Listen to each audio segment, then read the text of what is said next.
Hola, ¿qué tal? ¿Cómo están? Es un gusto poder saludarles. Mi nombre es Alfredo Montenegro Rosales, soy médico neuroradiólogo y neurointervencionista. Y bueno, quisiera comentarles a ustedes que a hoy ya tenemos el curso de neuroradiología diagnóstica aquí en el Hospital Médica Sur. Soy el profesor titular del curso y quien coordina la parte de neuroradiología intervencionista en este mismo hospital. Y bueno, quisiera agradecer a la Sociedad Médica de Imagenología del Centro Médico Nacional Siglo XXI por permitirme participar dentro de este congreso con esta charla que se titula Neurointervención en aneurismas intracraneales en la era endovascular. Es importante que, como todo, hagamos una remembranza de las generalidades de esta patología.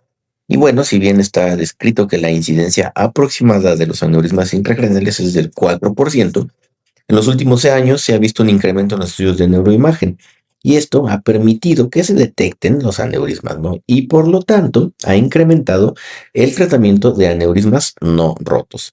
¿Qué ha condicionado esto o qué ha provocado? Una pequeña pero significativa disminución en la hospitalización por hemorragia subaracnoidea. Y bueno, los avances que hemos tenido en los años recientes en neurointervención, pues ha incrementado el número de opciones terapéuticas.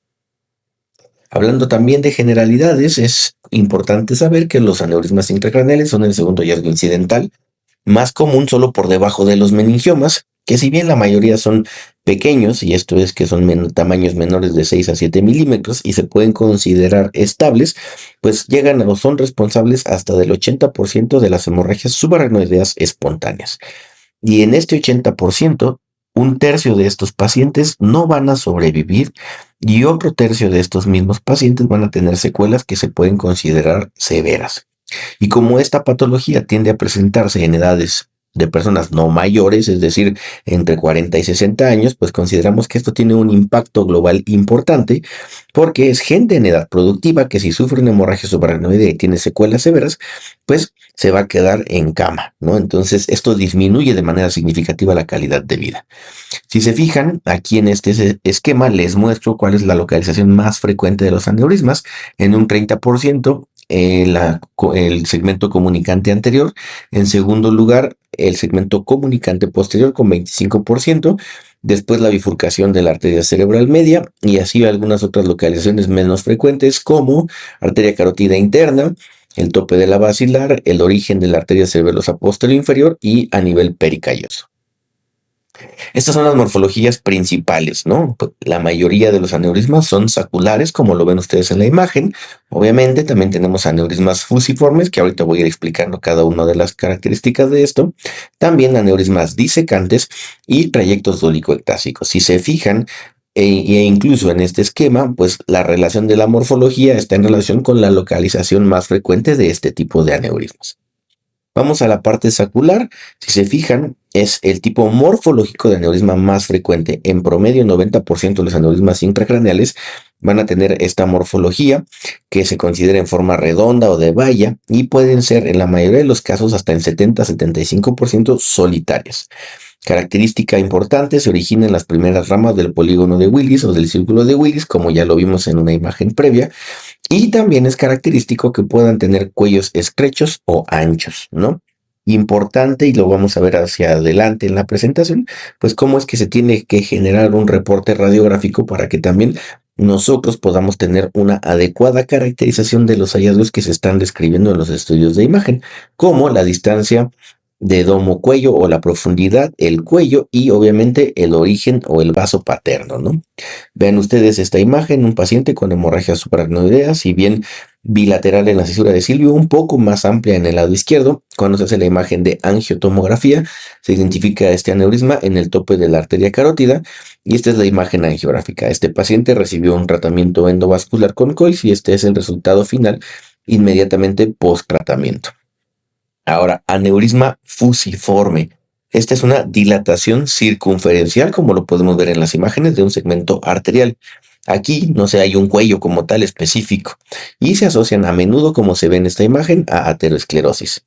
Esto es la dolicoectasia es una dilatación fusiforme con marcada elongación y tortuosidad, ¿no? Regularmente este tipo de imágenes o este tipo de aneurismas, como lo mencioné también en las diapositivas previas, son más frecuentes en la circulación posterior y estos más tienden a comprometer o a tener un efecto de masa por la cercanía que hay con los orígenes aparentes o reales de los nervios craneales, así como la compresión de las estructuras del tallo cerebral. Estos se asocian con menor frecuencia a hemorragia subaracnoidea, pero se asocian más a un accidente cerebrovascular de tipo isquémico por el proceso de trombosis que va a haber en el interior de estos aneurismas. Vean, por ejemplo, esta otra imagen de tomografía con una zona hiperdensa que se localiza en la cisterna prepontina, discretamente más parasagital del lado derecho. Y si ustedes pueden darse cuenta, genera efecto de masa sobre esta estructura. Cuando el paciente se pasa a angiografía o con sustracción digital, se identifica en el disparo de la vértebra izquierda este trayecto dolicoectásico con la dilatación que hay de este trayecto vascular. Entonces, las mediciones que tenemos que presentar es longitud, el diámetro y la dilatación, el ostium de entrada, el ostium de salida, si es que se identifica algún trombo y algún lumen residual, así como el efecto de masa en las estructuras adyacentes, la calcificación que va a ser común, y en este tipo de aneurismas específicamente, si es que está comprometida alguna rama que emerja de este aneurisma. Si se fijan en la imagen, y voy a regresar aquí un poco, es un aneurisma vértebro-basilar. Entonces, aquí las ramas que pueden estar más comprometidas, como lo podemos ver en esta imagen, y aunque es una imagen planar, es decir, solo una toma, pues parece que la arteria cerebelosa posterior inferior está comprometida, pero el resto de ramas perforantes de la arteria basilar seguramente van a tener algún tipo de alteración. Esto es importante porque es muy frecuente que se pregunte si un aneurisma, y esto lo digo por los saculares, compromete alguna rama. Casi muy poco probable que un aneurisma sacular tenga una rama emergente. Puede salir pegada al cuello o muy cercana al cuello, pero no en el domo del aneurisma, y lo digo para las partes de la arteria cerebral media, por ejemplo. Vean esta otra imagen, un aneurisma basilar, fusiforme, aterosclerótico, como lo mencioné, con esta dilatación importante, las calcificaciones asociadas, y como también lo describí previamente, la asociación que hay con infartos. Si bien el paciente tiene infartos también en circulación anterior, los infartos que tiene son predominantemente en la circulación vértebro-basilar bilateral, es un poco más extenso en el lado derecho. Ahora, aneurisma disecante. ¿Por qué se da este aneurisma? Por la división o la disección o ruptura de una pared arterial que va a generar que se haya un flujo de entrada y de salida de la sangre a través de este desgarro que se va a presentar. Estos se asocian más frecuentemente a hematomas intramurales de la media y adventicia y pues tienen un aspecto aneurismático que puede ser osacular o fusiforme. Estos sí se pueden asociar a hemorragia subaracnoidea y pueden ser de manera espontánea, que se asocien a algún traumatismo o la presencia de alguna vasculopatía.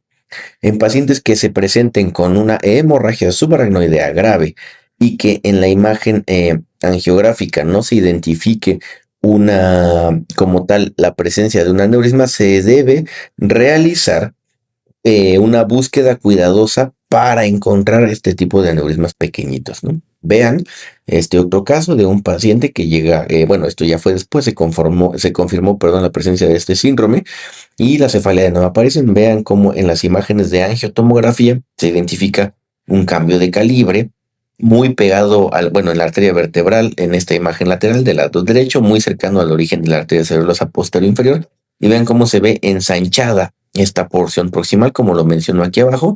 Por lo tanto, esto se trata más de una disección. Incluso aquí se alcanza a ver el lumen real y cómo es que está esta sangre o contraste alrededor de la pared que está lastimada en este vaso. Vean esta otra imagen, cómo es que al principio, paciente con hemorragia subaracnoidea que incluso irrumpe al sistema ventricular, se identifica esta imagen en la PI en lateral de la imagen angiográfica. Ahora, ¿qué es importante también mencionar? Las características de los sacos aneurismáticos, ¿no? Es un aneurisma que puede ser sacular, bien homogéneo, que se puede ver irregular, que se asocia a un blef, que es multilobulado o trilobulado, o que tiene una zona de estenosis y otra zona que está llenando más distal el aneurisma. Esto es importante mencionarlo, sí, porque nos va a dar a nosotros más herramientas para poder seleccionar o pensar cuál va a ser el dispositivo que más se va a acoplar acorde a las características del aneurisma. Ahora bien, vean este caso de esta imagen, una mujer de 38 años con pérdida de la conciencia y crisis convulsivas, que esto es poco frecuente, ¿no? Y en realidad la convulsión no la genera el aneurisma, sino aquí lo que generó fue este jet que hubo del aneurisma. Vean cómo en las imágenes de angiotomografía y en las reconstrucciones tridimensionales se identifica cómo es que está dirigido hacia algún lado la parte del domo del aneurisma, hacia allá fue donde rompió, condicionó esta hemorragia intraparenquimatosa, que se ve mejor en esta imagen, el jet dirigido hacia el lado derecho en las diferentes reconstrucciones y al final se documenta la presencia de este aneurisma en la imagen de angiotomografía. Ahora, es muy complejo poder identificar al 100% todos los aneurismas, tanto por imagen de resonancia como por imagen de tomografía. Vean esta imagen y a veces solo mandamos una foto, ¿no? De aneurisma. No sabe si es no sabe si es esto. La verdad es que en esta imagen no se puede definir. ¿Qué pasó ante este reporte? El paciente se llevó a angiografía con sustracción digital y aquí está esta dilatación de aspecto triangular con una base amplia. Y aquí sí vean, del domo de esto sale una arteria y entonces en automático esto no es un aneurisma, sino es una dilatación infundibular del origen de la comunicante posterior. Esto, pues, son los restos de un vaso que se desarrolla o que se desarrolló y que ha sufrido una regresión incompleta. Es decir, lo normal es que no se vea este triángulo, pero bueno, regularmente sí se identifica y hay una arteria que sale como aquí, que esta es la coroidea y esta es la comunicante posterior. Esto se caracteriza o se concluye como una dilatación infundibular. Suelen ser menores de 3 milímetros y es muy raro que este tipo de alteraciones generen hemorragia subaracnoidea. Y por otro lado tenemos el blister leg. Es como que parece, pero no, ¿no? Pero al final de cuentas, vean, por ejemplo, este otro caso, un paciente que llega con hemorragia, vean cómo se ve esta dilatación del tope de la arteria carótida que compromete tal vez la porción proximal del segmento M1 y fíjense cómo hay un cambio y un crecimiento en las 24 horas en el follow-up que se le hizo a este paciente. Definitivamente hay un cambio en la morfología con este blef aneurismático y por lo tanto si el paciente se asocia a una hemorragia subaracnoidea, pues es que esto está indicado tratar por el riesgo de ruptura que hay.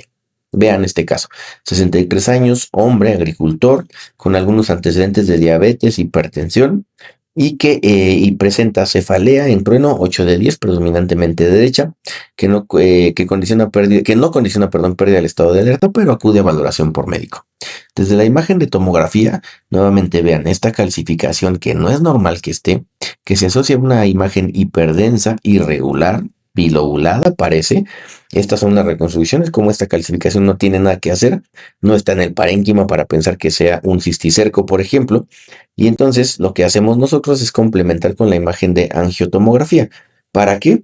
Para que entonces podamos nosotros evaluar y saber si aquí hay un aneurisma. La imagen planar, la imagen con máxima intensidad de proyección, obviamente es evidente la presencia de esta dilatación aneurismática, como ustedes la pueden ver acá, con esas calcificaciones que se asocian en las diferentes tomas que hacemos para poder caracterizar mejor a este aneurisma. Vean aquí cómo es que es muy evidente la irregularidad de esta dilatación aneurismática en las diferentes reconstrucciones y que lo podemos demostrar en las mismas. Entonces, dadas las características del aneurisma, el tamaño del aneurisma, obteniendo lo más que se puede en las imágenes que tenemos, con diferentes mediciones, y la reconstrucción tridimensional, nuevamente como lo comenté, no es que salga un vaso de la arteria. Si se fijan, hay unas ramas, justo la bifurcación, que pueden estar más metidas dentro del cuello aneurismático, pero en sentido estricto, ninguna de estas ramas sale del aneurisma. Y entonces hacemos una planeación con angiotomografía para poder saber cómo va a estar el camino desde el arco aórtico, la arteria carótida y saber si necesitaremos algún tipo de dispositivos para poder llegar de una manera más segura. Ven cómo incluso hay unas calcificaciones ateroscleróticas. El paciente se lleva a sala de angiografía, ahí están las imágenes, y prácticamente la reconstrucción nos deja ver lo mismo o muy parecido a lo que ya habíamos identificado en la imagen de angiotomografía. Vean cuando se hace un zoom en la imagen para poderlo desdoblar mejor con las características de este aneurisma en diferentes tomas. Y entonces, ya que identificamos al aneurisma, lo volvemos a medir, identificamos cuál va a ser la mejor posición de trabajo, vamos a evaluar la circulación contralateral para saber si es que hay colateralidad o si hay paso hacia algún segmento de esta parte arterial en la imagen angiográfica. prácticamente es un territorio que está excluido. ¿Qué quiere decir? Que hay muy nula colateralidad del paso tanto por comunicante anterior como por cerebral posterior. Y esta es la conclusión de la imagen angiográfica, ¿no? Ahí están las características. ¿Qué es lo que elegimos para tratar este aneurisma? Un disruptor de flujo que se conoce como WEB, así es como lo tenemos disponible en México. Y vean cómo es prácticamente, les digo yo, como una bocinita que vamos metiendo dentro del saco aneurismático y al momento de que alcanza su máximo se expande y ocupa todas las paredes de manera circunferencial del aneurisma. Ahí vamos avanzando en los videos, como ustedes pueden ver, nos metemos hacia el interior del saco aneurismático. El dispositivo viene plegado desde aquí y hasta acá y lo vamos abriendo poco a poco para que esto vaya tomando forma por completo, y una vez que estamos ahí, lo aplastamos y lo volvemos a jalar un poquito para que se quede dentro del mismo saco aneurismático, como lo pueden ver ustedes en los videos. Y aquí está la extrusión del aneurisma. No rellenamos todo el aneurisma ahora, solamente ocupamos la parte de entrada del cuello o del saco aneurismático. Ahí está, con la extrusión prácticamente inmediata del aneurisma de la circulación, las reconstrucciones que hacemos en la imagen de angiografía, y vean en el seguimiento cómo prácticamente, a pesar de que era un aneurisma tan grande, se excluyó en el seguimiento que se le da a este tipo de pacientes con imagen angiográfica. Ahí está, ¿no? Y se ven solamente las marcas radiopacas de este dispositivo. Ahora entonces, ¿cuáles son las técnicas que tenemos disponibles para evaluar aneurismas? En imagen no invasiva, tomografía o resonancia magnética. ¿Por qué la tomografía y la angiotomografía? Porque nos permite planear el procedimiento, la resonancia y la angioresonancia con las diferentes características de cada uno y obviamente la imagen con sustracción digital, ¿no? Tomografía simple es el estudio de elección para evaluar a un paciente que tiene hemorragia subaracnoidea. La precisión cercana cuando el paciente llega en las primeras 6 horas del dolor de cabeza es muy cercana al 100%, con la sensibilidad que baja hasta el 89% después de las 6 horas. Y una tomografía negativa, pero con alta sospecha de hemorragia subaracnoidea, pues se recomienda hacer una punción lumbar para buscar eritrocitos o craneocitos según sea el caso. Entonces vean cómo nuevamente, y haciendo un recordatorio, esta hemorragia subaracnoidea se localiza típicamente en las áreas del polígono. Se va a identificar la hemorragia intraparenquimatosa cuando se ve el jet, como lo mostré en el ejemplo del aneurisma comunicante anterior. Una zona hipodensa dentro de esta hemorragia nos hace pensar que puede ser esa zona de hemorragia o ese aneurisma que sangró que no está teniendo contraste, y podemos evaluar las calcificaciones en el caso de que sea un trombo o un aneurisma fusiforme, ¿no? Entonces, resonancia magnética es útil, sí, con FLAIR, eco de gradiente, difusión y susceptibilidad magnética, depende del tiempo en el que llegue el paciente. Alguna de estas secuencias nos puede ofrecer algún tipo de ventaja y va a incrementar la sensibilidad de la detección en hemorragia subaracnoidea aguda y subaguda. Ahora, cuando vamos a la parte de angio-TC o angioresonancia magnética, vean cómo la angiotomografía tiene una sensibilidad para detectar aneurismas de menos de 2 milímetros de solo el 53%, y aneurismas de más de 3 milímetros, perdón, aquí en milímetros se puede detectar con confianza hasta en un 95%. Algo importante, pues, es que hay que contar con la cooperación del paciente, obviamente, mucho menos importante que en la resonancia magnética, pero esto es muy complejo en pacientes que tienen una hemorragia subaracnoidea Fisher 3 o Fisher 4. Y también es importante, muy importante en la imagen de angiotomografía, que la inyección del medio de contraste, los bolos y los tiempos de adquisición sean correctos, porque si nosotros realizamos una imagen donde ya está contaminado esto, y ¿qué quiere decir contaminado? Que hay arterias y venas y no es una angiotomografía, sino más bien parece un estudio de tomografía con contraste. Esto, pues obviamente demerita la sensibilidad o disminuye la sensibilidad y especificidad de este método de imagen, ¿no? Algo importante también en la angiotomografía, aun con todo y que los equipos nos excluyen el hueso hoy, el sifón carotídeo y las estructuras óseas adyacentes pues pueden perderse, así como también, lamentable pero cierto, cuando hay una calcificación dentro del aneurisma, muchas veces nos recorta el aneurisma y no podemos ver ni el aneurisma ni la calcificación. La resonancia magnética o angioresonancia magnética en esta secuencia 3 de TOF es la modalidad de imagen preferida en pacientes con screening y que no tengan alguna contraindicación para ser llevados al estudio de resonancia magnética. Y también nos ayuda a la vigilancia a largo plazo de los tratamientos, tanto para aneurismas intracraneales no rotos como rotos. Y obviamente, pues este no es el estudio de elección para pacientes con hemorragia subaracnoidea. Vean cómo en las reconstrucciones y adquisiciones de un 3D TOF la imagen puede ser muy, muy buena. No necesitamos medio de contraste, con resoluciones espaciales muy similares a la angiotomografía y sensibilidades también muy parecidas, de 93 a 97% en aneurismas de más de 3 milímetros y de 85 a 93% en aneurismas de menos de 3 milímetros. Nuevamente, un problema o un inconveniente o inconvenientes son la movilidad del paciente, el flujo turbulento o lento y obviamente los segmentos cavernosos o supraclinoideos, ¿no? Entonces vean aquí, esta tabla nos permite identificar a nosotros en cuanto a la modalidad ya sea de angiotomografía o resonancia magnética, la capacidad que tiene de resolución espacial en milímetros, incluso en los magnetos 1.5 o 3 teslas, así como la sensibilidad de detección para neurismas intracraneales entre 98 y 95%. Obviamente las ventajas que ya sabemos de la tomografía y la resonancia, el tiempo corto, aquí es más largo, no hay, aquí hay radiación, aquí no hay radiación, y el costo, ¿no? Mucho más alto, una resonancia magnética, así como las limitaciones, insisto, algo muy importante es en la tomografía o angiotomografía, adquirir el estudio en el tiempo correcto para que se pueda ver que efectivamente se están realizando o adquiriendo en el tiempo que debe de hacerse.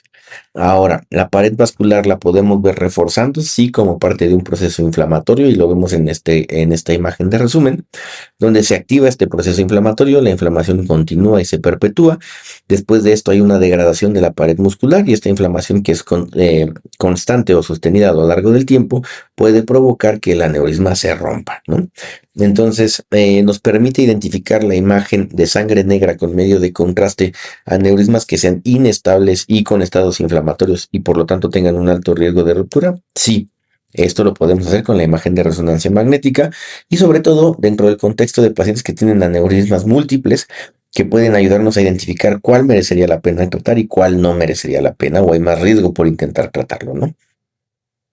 Vean, la imagen invasiva, ahora sí, para evaluar los aneurismas intracraneales, pues es la angiografía con sustracción digital. Nos permite tener este tipo de definiciones y este tipo de imágenes donde podemos evaluar perfectamente bien las características de los aneurismas, saber cuáles son las ramas que emergen, desdoblar de mejor manera el cuello, esperando que el angiógrafo con el que contamos nos permita tener este tipo de posiciones para poder identificar las ramas y dónde emergen estas, ¿no? Es o sí el gol estándar por la alta resolución espacial, por las características morfológicas, y se debe de proponer a los pacientes que tienen angiotomografía negativa, sí, y que además, pues, obviamente tienen una hemorragia subaracnoidea, ¿no? Nos ayuda o nos permite planear al tratamiento, sí, nos podemos ver la dirección del flujo intracraneal, evaluar la colateralidad, la imagen tridimensional, la presencia de vasos independientes, e incluso si el aneurisma es muy grande, poder hacer alguna prueba de oclusión para saber si es que el vaso se tiene que sacrificar y tener la tranquilidad de que el paciente no va a generar algún tipo de síntoma, ¿no? Entonces, se adquiere el estudio, se identifican las características y se hace un reporte imagenológico que nos permite a nosotros tener información necesaria, ¿no? Desde localización anatómica, si es un aneurisma, como en la mayoría de los casos, o múltiples, como en 10 o en un 30%, el lumen, es decir, hacia dónde se dirige, las ramas que van a estar emergentes, por ejemplo, nuevamente, si repito, si es un aneurisma fusiforme, así como el tamaño, la forma, vean ustedes, es importante reportar el alto, el ancho, el cuello, y pues con eso nosotros podemos calcular la relación de la relación y la proporción del tamaño, así como hacia dónde se orienta, si es regular o irregularidad, y también importante si es que ha habido algún cambio en el seguimiento durante de las características de los aneurismas, así como signos de isquemia o efecto de masa. Vean ustedes la imagen de angiotomografía, una imagen simple y contrastada. La imagen simple pues nos dice que ahí hay algo. Vean esta imagen que está marcada en color verde, pero no ofrece más información. Cuando vamos a la imagen de reconstrucción de angiografía, ven, ahí está, ¿no? Se ve esa dilatación aneurismática en las diferentes reconstrucciones que podemos hacer nosotros acá. Y ahí está, ¿no? Cómo es que se identifica en la circulación posterior este aneurisma completamente dependiente de la arteria vertebral. Vean nuevamente, arteria vertebral del lado derecho, como lo pueden ver ustedes ahí. Ahí están, imágenes angiográficas que podemos o que nos permiten a nosotros identificar este aneurisma. Vamos a ver el medio de contraste, ahí está el disparo apilateral y este aneurisma que parece disecante de la arteria vertebral con las diferentes reconstrucciones. ¿Qué hacemos? Le ponemos un dispositivo que se llama diversor de flujo. Y entonces la división o la relación o la decisión más bien debe ser individualizada. Hay escalas que nos permiten a nosotros evaluar la posibilidad de ruptura, que si bien pues prácticamente esto dejaría fuera a muchos pacientes de tratamiento, pues es importante conocerlas. FACES Score, una que nos permite saber si el aneurisma va a tener o puede tener crecimiento, que se llama ELAPSE Score, y también la parte de tratamiento, UIATS Consensus, que nos permite analizar las características del aneurisma y poder saber si merece o no la pena, ¿no? También analizando y tomando en cuenta la presencia de aneurismas múltiples, la presencia de sacos hijos, la presencia de múltiples lóbulos o el reforzamiento de la pared en estos aneurismas que por algún punto no se sepa si merece o no la pena tratar, ¿no? Vean ustedes cómo el tratamiento endovascular evolucionó desde 1995 con la aparición de los coils GDC. Guido Guglielmi fue quien los desarrolló, hasta el 2023, donde prácticamente la indicación que antes era pura cirugía, a las últimas revisiones de la guía que están publicadas en la AJA en 2023, vean cómo la mayoría, acorde al tipo de aneurisma, se prefiere coiling en lugar de clipping, o coiling que es igual al clipping. Así como en circulación posterior se prefiere coiling en aneurismas de cuello ancho, diversor de flujo, y en aneurismas saculares, pues bueno, tomando en consideración que puede incrementar el riesgo de alguna complicación. Vean este caso de una mujer de 84 años de edad que debutó con esta hemorragia subaracnoidea, que si bien siguiendo la probable localización, pudiera ser de localización comunicante posterior o del sistema vértebro-basilar. A la paciente fue llevada a angiografía porque no se identificó en el estudio de angiotomografía alguna alteración, y lo primero que llama la atención es esta dilatación en el segmento P1-P2 de la cerebral posterior del lado derecho. En el resto de la circulación no se identifica ninguna alteración, y bueno, con todo y esto, bajo el contexto de una hemorragia subaracnoidea aneurismática, se coloca un diversor de flujo dentro del vaso que nos permite excluir al aneurisma en el tiempo, ¿no? Ahí están los controles inmediatos, y la gran ventaja que tenemos es que la tecnología ha favorecido muchísimo a la imagenología y nos permite obtener este tipo de imágenes fusión, donde podemos saber que efectivamente el dispositivo está colocado tanto distal como proximal en una situación favorable, cubriendo a este o excluyendo a este aneurisma de la circulación. Y aquí está el seguimiento, ¿no? Vean ustedes cómo el dispositivo se identifica. Pero ¿y qué pasa en la era endovascular, no? Insisto, antes CLIP era el estudio o el tratamiento de elección, pero ahora la embolización, ya sea con coils, pues es actualmente la modalidad de tratamiento más usada para el tratamiento de aneurismas intracraneales, ¿no? En hospitales de referencia del mundo, prácticamente el 90% de los aneurismas se tratan por vía endovascular. En algunos incluso el 100% de estos aneurismas o de los aneurismas se tratan ya por vía endovascular, porque es un procedimiento rápido, con una corta recuperación, una baja mortalidad y morbilidad, y el problema es la recurrencia, ¿no? Vean cómo es que podemos utilizar coils, como ustedes los ven acá, stents con estas marcas radiopacas distales y proximales, como aquí, coil y stent, y que va a favorecer la trombosis dentro del saco aneurismático, ¿no? Aquí están los artefactos que podemos tener con los coils. El coil y el stent en las imágenes angiográficas, donde solo se alcanzan a ver las marcas radiopacas en esta inyección angiográfica. Y cuando al paciente se le hace un estudio de resonancia magnética, pues va a parecer que está trombosado, pero en realidad es porque tenemos metal en todo este segmento de la arteria basilar y cerebrales posteriores. Coils con balón que nos permiten mantener la masa de coils mientras estamos pasando los coils al interior del saco aneurismático, y en los controles pues evitan la migración de estos coils. O el diversor de flujo, que tiene una alta superficie metálica y una baja porosidad, a diferencia del stent, que se pueden utilizar en aneurismas de cuello ancho, como en este oftálmico. Ven cómo la arteria oftálmica emerge muy cercana al aneurisma, se coloca un diversor de flujo, se tiene el efecto de éstasis, que esto se va a ir trombosando en el tiempo, y ven cómo en el seguimiento prácticamente el aneurisma se excluye de la circulación. En la imagen de tomografía y en la imagen de resonancia magnética, ven cómo solo se ve una pequeña zona lineal con ausencia de señal, y la diferencia de mallado entre el stent, que les voy a mostrar nuevamente acá en la imagen B, a diferencia del diversor de flujo, cómo cambia por completo esta superficie metálica. Y este que les comenté previamente, el web, que se conoce como disruptor de flujo, es un dispositivo intrasaccular, solo se coloca al interior del saco aneurismático, como lo comenté también al inicio. Vean la diferencia entre el artefacto que genera un aneurisma tratado con coils en el mismo paciente versus un paciente que se trata con web, donde prácticamente la densidad mayor se concentra en los marcadores radiopacos proximal y distal de este dispositivo. Vean otro caso, un paciente que debuta con hemorragia subaracnoidea, hidrocefalia. Aquí está el aneurisma en el tope de la arteria basilar, las características de la medida. Ahí hemos colocado el dispositivo y genera un efecto disruptor prácticamente desde el primer momento que se coloca, las imágenes de seguimiento de tomografía simple y la evolución favorable que tuvo este paciente. Pero y entonces, seguimiento post-tratamiento, ¿cuándo lo debo de hacer?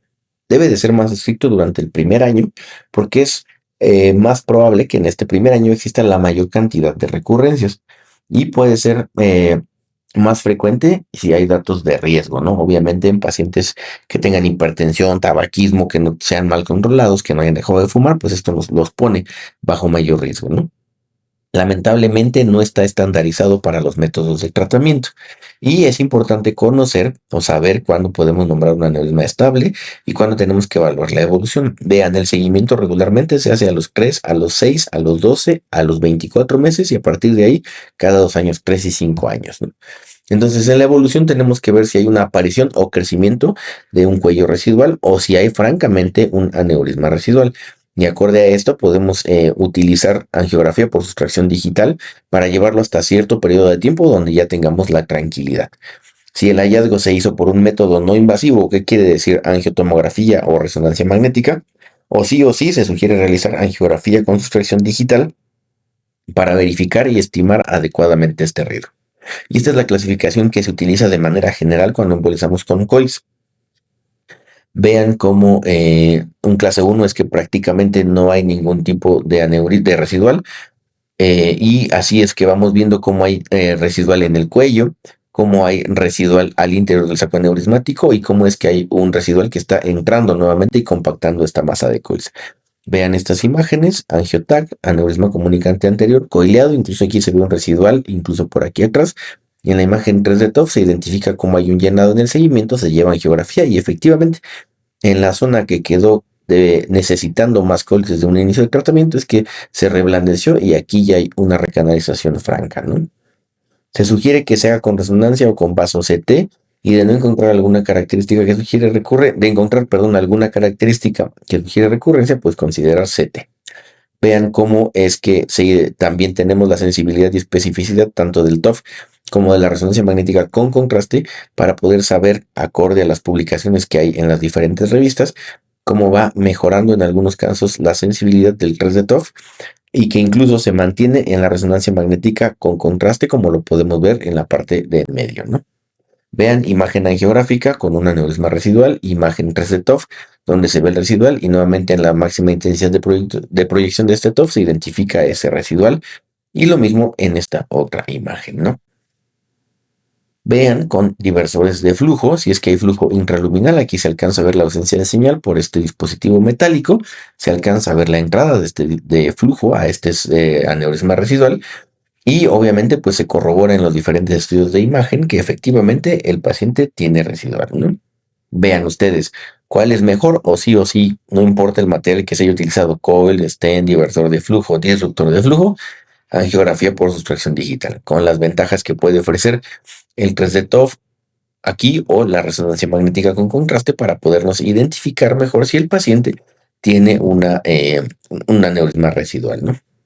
Vean incluso cómo es que este paciente que se coilió al inicio se vio este pequeño coil que estaba en la porción proximal al cuello, pero ven el seguimiento a las 24 horas como prácticamente este coil se migró, ¿no?, hacia el tope de la carótida y en la porción proximal del segmento M1, ¿no?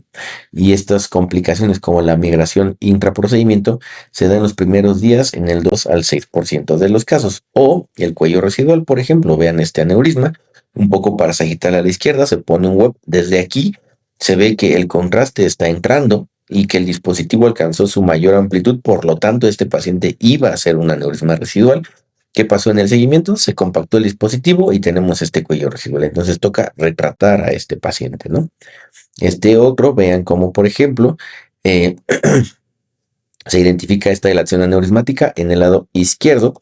Esto se ve en la imagen angiográfica. Se coloca el dispositivo y hay un cambio, sí, con un discreto aneurisma residual en esta porción y en esta porción. Y tenemos que valorar aquí, por ejemplo, la presencia de algunos datos como el signo de collar de perlas para poder saber si es que el dispositivo va a seguir generando un efecto trombogénico que excluya el aneurisma o si definitivamente este dispositivo no va a ser suficiente y hay que buscar retratar a este paciente. Y entonces, en las técnicas de imagen, pues considerar que la mayoría de los hallazgos son incidentales, ¿no? La mayoría de los aneurismas, perdón, son hallazgos incidentales. Y los objetivos de las pruebas de imagen es, uno, identificar si el paciente tiene hemorragia suprarrenal.